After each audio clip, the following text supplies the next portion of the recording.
Hello everyone! So, ito na nga yung mga ganap nung kaarawan ni Papa. So, ito nga po, kararating ko nga lang nito galing palengke kasi namili nga ako ng aking lulutuin kasi magluluto din ako ng konting merienda. Ayaw na nga sana ni Papa pero ako pa din yung nag-decide at wala na nga siyang magagawa. Ako pa din yung masusunod. Char. Sabi pa nga niya sa akin ay wala naman daw siyang bisita kasi di naman siya nag-invite. Sabi ko naman sa kanya, di mo sure, baka mamaya may biglang dumating. Madami nga kasi ang nakakaalam ng birthday ni Papa kahit di yan mag-invite ay may mga pumupunta nga. Kaya napagdesisyonan kong magluto para naman ka ako ay merong maihanda kapag may dumating. Bumili nga rin ako netong pain ng manok, ang tawag nga nila dito ay Adidas, para naman ka ako ay meron nga silang pangpulutan. Syempre expected ko na magiinuman yan sila. At si Papa na nga pala yung pinaluto ko niyan. After lunch nga ay nag-start nga akong maggayat nitong mga sangkap para sa aking lulutuin. Kala ko nga lang mag-isa yung nagpe-prepare dyan kasi wala nga din sila mama nung time na yan. Pero curry lang naman kasi konti lang naman yung aking lulutuin. Start na nga po akong magluto ay una ko na nga niluto dyan ay yung pansit. Karing baboy nga yung sinahog ko kasi di nga ako pwede ng karning manok. Kapag may birthday nga, isa nga to sa mga inihahanda ay ang pansit kasi pangpahaba daw ng buhay. Bata pa nga lang ako ay palagi ko na nga yung naririnig sa mga matatanda na kailangan kapag birthday daw ay magluto ng pansit. Pero para sa akin naman, kung may lulutuin ay magluto nga, pero kung wala naman ay okay lang. Pero dito sa amin ay nakasanayan na nga na tuwing may birthday ay palagi nga talagang may foods. Kahit simple lang basta meron kami mapagsalu-saluhan. So eto na nga po at inilagay ko na nga yung pansit.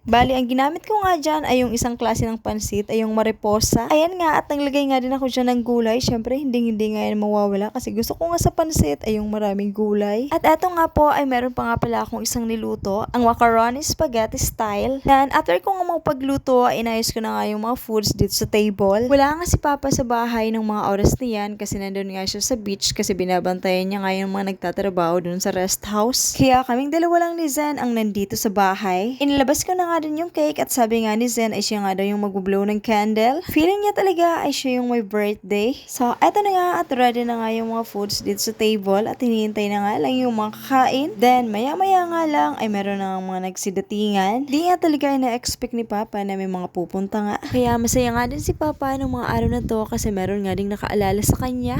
Kaya thank you so much nga po sa mga pumunta. Then, after nga nilang kumain, eto nga at napag-utusan nga ako ni Papa na bumili nga ng drinks nila. At eto nga, meron nga akong kasamang isang bata at meron nga tinuturo na gustong ipabili. Kaya heto, bumili na nga ako nitong ice cream na may flavor na ubi at buko salad. Eto nga pala at nakapunta nga din yung iba naming mga kapamilya. So yan nga, inilabas ko na nga kagad yung ice cream at isa nga yun sa mga favorite nitong mga bagets. Kaya ayan, Jazan, takam na nga siyang kumain ng ice cream. Again, happy birthday nga kay Papa, more birthdays to come and God bless.